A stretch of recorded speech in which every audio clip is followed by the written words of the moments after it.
pessoal, eu sou Rafael Fávero, licenciado em História e apaixonado por Teologia. E sejam bem-vindos ao primeiro episódio do Artcast. Esse nome, é apenas a pronúncia em inglês da sigla RTCast. Bom, como esse é o primeiro episódio, nós estamos iniciando e vendo primeiramente qual direção a gente vai tomar quanto ao que tange este podcast. Nós vamos trabalhar alguns conceitos de teologia, algumas histórias interessantes da Bíblia e já digo a vocês que caso vocês queiram dar alguma sugestão, podem mandar mensagem para rtcast@outlook.com.br sugerindo temas, comentários, críticas, tudo isso está sendo aceito, ok? Bom, hoje, como é o primeiro episódio, eu não vou entrar em um tema muito profundo para que a gente também não tenha nada muito complexo logo de cara. Contudo, eu posso entrar de acordo com o que vocês pedirem, mas também posso entrar em temas como escatologia, como conceitos de cristologia, que são coisas que eu gosto bastante também. Principalmente escatologia é uma área que eu me aprofundo bastante dia após dia. Hoje eu vou falar para vocês um pouquinho sobre julgamento, o que a Bíblia vai falar sobre um conceito cristão de julgamento, o que ela vem trazendo para nós, exemplos exemplos de heróis na Bíblia que julgam. Existe um pensamento errado dentro até do próprio cristianismo atual, de que a Bíblia é um livro de regras, é um livro que vai dizer para você o que deve ou não fazer, é um livro de doutrinas. Só que isso é uma visão errada. A princípio, nós temos 20% aproximadamente da Bíblia ali como doutrinas. 80% restante são usos e costumes.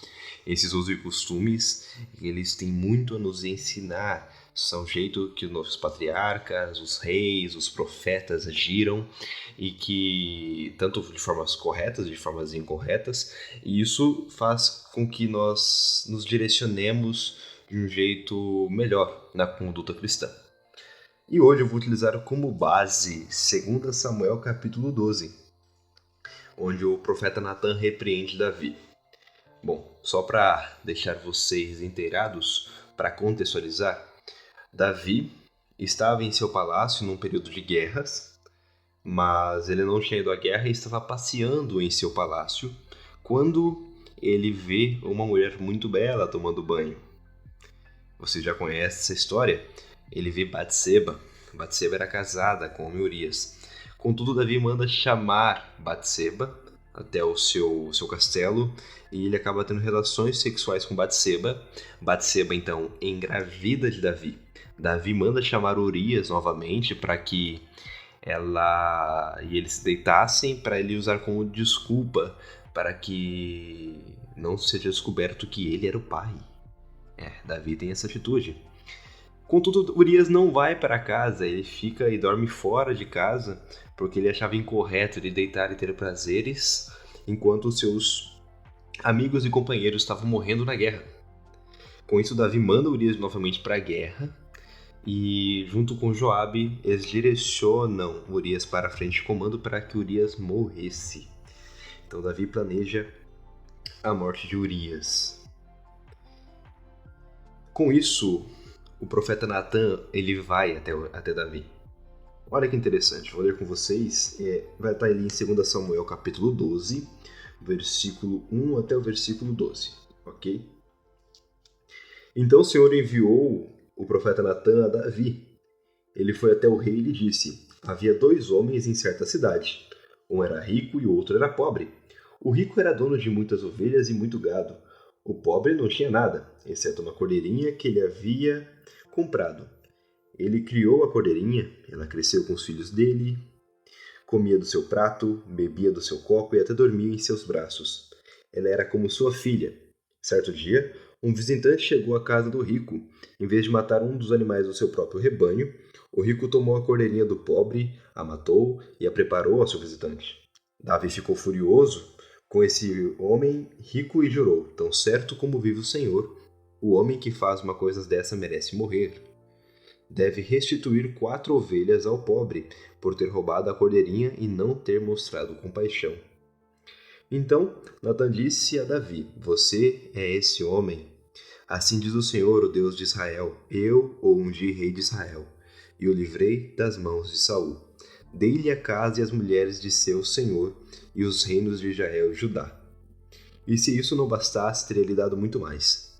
Porque então você desprezou a palavra do Senhor e fez algo tão horrível? Você assassinou Urias, o Hitita, com a espada dos Amonitas, e roubou a esposa dele.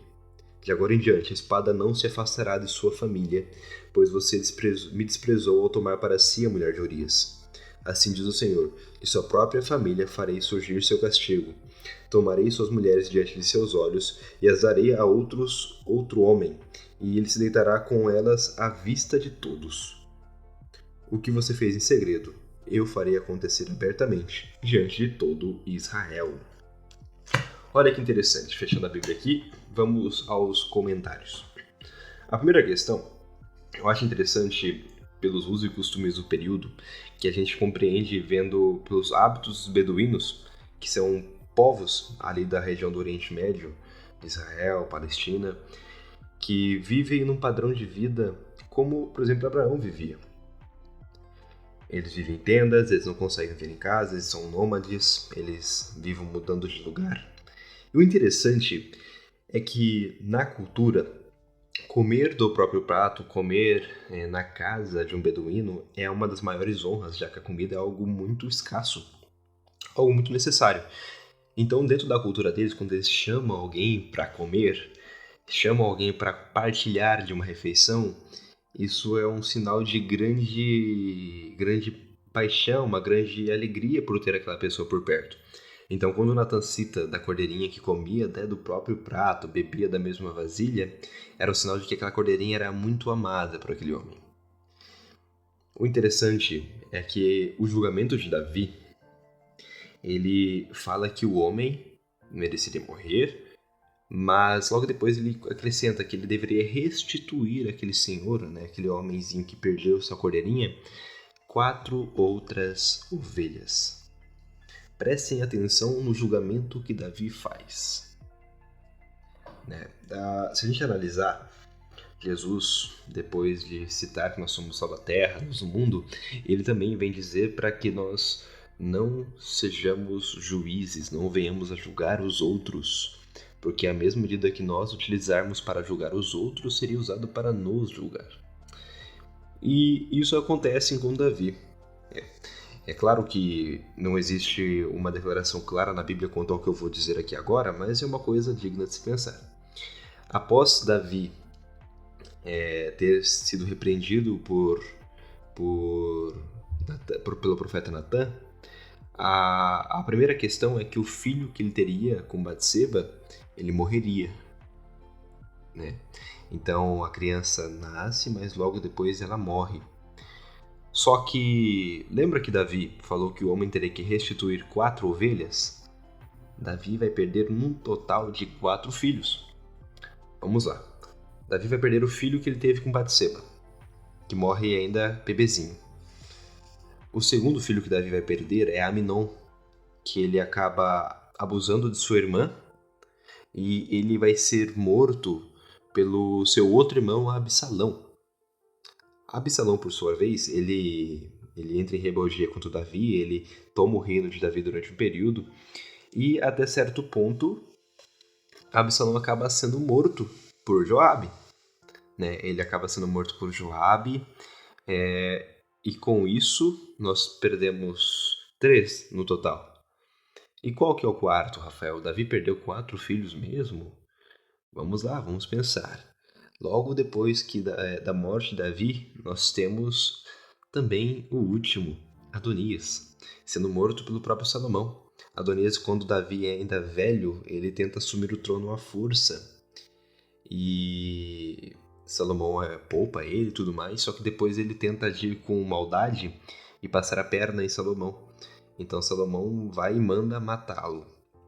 Então a forma com que Davi julgou, a forma com que Davi se portou com relação à ovelhinha e do homem pobre e a restituição a este homem pobre, de tal modo ele teve que, de certa forma, restituir a Deus 4 vezes mais, perdendo 4 filhos. É claro que isso não é implícito no texto, mas digno de se notar, digno de se pensar.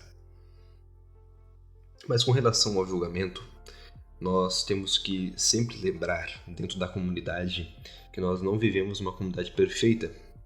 A questão do perfeccionismo, apesar de ser uma ideologia muito promulgada hoje em dia, não é um conceito correto. Não é um conceito ideal de se pensar, visto que, diante de tantas coisas que nós temos visto hoje em dia, uma coisa é fato: até Jesus voltar, não tem como sermos perfeitos. Somos pecadores, somos falhos, e se a gente conseguisse a perfeição antes de Jesus voltar, seria desnecessário o seu retorno, a sua volta. Bem, vamos calcular. Quando a gente julga um irmão, mesmo que isso seja incorreto, mesmo que isso seja biblicamente já datado e dado para nós que não é uma atitude correta de se ter, nós estamos traçando para nós mesmos um julgamento futuro. Se um irmão falha e nós condenamos esse irmão de uma forma que seja até de, como eu posso dizer, até firme, forte, não porque ele pecou e dessa forma nós temos que mostrar autoridade para que ele nunca mais faça isso, quando nós agimos de tal forma, nós estamos, de certa forma, condenando a nós mesmos a, se ocorrer, ocasionar um possível erro, o mesmo julgamento ser direcionado para nós. Aí você pode dizer para mim: Rafael, eu não vou errar, não vou fazer o que essa pessoa fez. O que ele fez é errado, eu não vou errar assim. Você tem certeza? Nós temos que analisar que nós somos pecadores, nós somos falhos, nós somos movidos pela carne. Se nós não alimentarmos o lado espiritual, não buscarmos a Deus todos os dias, somos cada vez mais direcionados a uma vida de erro. Então, dizer que você não vai cometer um erro, eu acho uma grande hipocrisia, já que, se pensarmos corretamente, é impossível não errarmos, ou é impossível nós adivinharmos que nós não cometeremos um erro. Lembrando que nós temos que tratar os outros, isso não está escrito na Bíblia diretamente, mas da mesma forma que nós gostaríamos que sejamos tratados.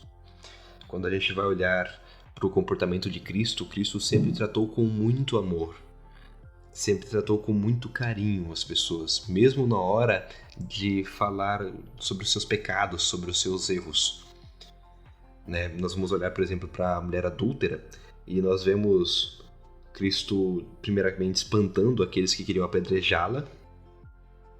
Depois Cristo vai se direcionar para ela e falar: olha, cadê seus acusadores? Ela vai falar: olha, ninguém me acusou. Cristo vai falar assim: eu também não te condene, mas vai e não peques mais. O próprio Cristo sempre tratou com muito amor as pessoas. E se tinha alguém que podia julgar, gente, era o próprio Cristo. Era ele mesmo que tinha essa capacidade. Porque ele não tinha pecado, porque ele não tinha erro, porque ele é o Deus criador de todas as coisas, o Filho de Deus. Ele esteve envolvido diretamente na criação.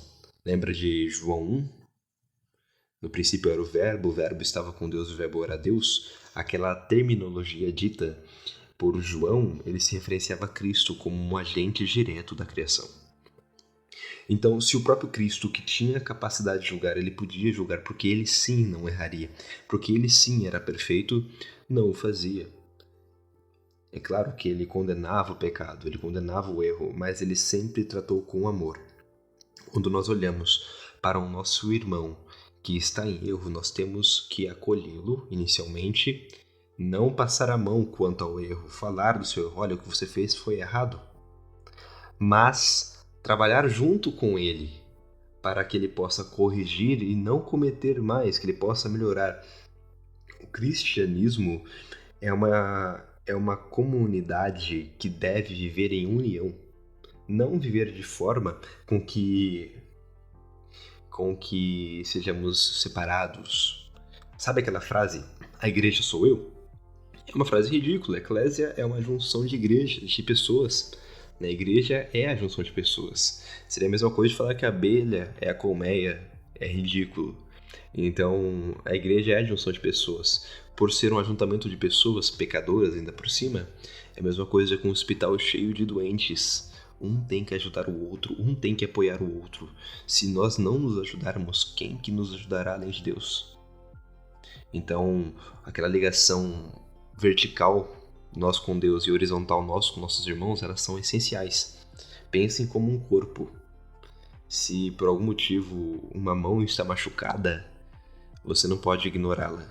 Você tem que cuidar dela. Você vai cuidar dos seus ferimentos, você vai passar remédio, você vai tomar antibiótico, porque você precisa daquela mão. E todos os irmãos são importantes em Cristo. Todos os irmãos são importantes em Cristo. Então, nós não devemos julgar, primeiramente, porque o julgamento não convém a nós e não vem a nós. A Bíblia mesmo fala que o verdadeiro juiz é Deus. E Deus é bom, Deus é justo. E Ele é o único capaz de julgar. Quando nós julgamos, nós nos assentamos no lugar de Deus. Nos assentamos nas poltronas celestiais, por assim dizer, e dizemos, eu sou perfeito e posso julgar. Mas essa não é a verdade. Nós não somos perfeitos. Então, o único ser, o único que tem a capacidade e o direito de julgar é o próprio Deus. A Bíblia fala também, se não me engano, aí em 1 Coríntios, que nós um dia julgaremos o mundo. Um dia julgaremos o mundo. Isso é fato, o cristão um dia julgará o mundo. Mas esse tempo é determinado biblicamente para um tempo quando nós estaremos no céu. No céu, depois de Jesus ter voltado. Então, quando Jesus tiver voltado, nós teremos um julgamento, e esse julgamento nem será para condenação ou não, mas é mais um julgamento comprobatório. Para compreendermos o porquê estamos ali, ou porque tem pessoas que a gente achou que estaria e não estão. Ou pessoas que a gente achou que não estaria, mas estão. Então, até mesmo o julgamento que nós teremos a capacidade de julgar, de compreender, de entender, é um julgamento pautado por Deus. E no céu nós seremos perfeitos. Perfeição essa que não vem de nós. É bom sempre lembrar que a perfeição ela vem do Senhor. Enquanto vivemos aqui, não temos a liberdade para julgar, nós não temos o direito de julgar. E aquele ponto bom que nós temos em nossa vida tem que ficar sempre claro em nossa mente, que é sempre o que Deus faz em nós. O que é bom, não sou eu, é Deus agindo em mim. O que é ruim, bom, aí sou eu mesmo. Então tenhamos sempre em mente, queridos, que antes de vir com pedras para cima dos irmãos que falham, antes de vir com pedras para cima dos irmãos que estão errando, lembrem, a medida que você usar para julgar, também será usada para te julgar. Assim como Davi promulgou o decreto de que o homem restauraria 4 ovelhas ao homem que perdeu a sua ovelha. De tal modo, Davi perdeu seus 4 filhos pela morte de Urias. O importante é sempre termos em mente que aquilo que nós queremos que seja feito por nós, devemos fazer pelos outros. Isso está no cerne do que é amar ao próximo como a nós mesmos. Então é isso. Esse é o primeiro Artcast. Eu fui um pouquinho mais superficial. Preferi não aprofundar bastante e não prolongar muito. Nós teremos bem mais para frente alguns convidados e eu espero que você tenha gostado do conteúdo de hoje. Tenha um ótimo dia, uma ótima tarde, uma ótima noite e Deus fique com você. Até mais!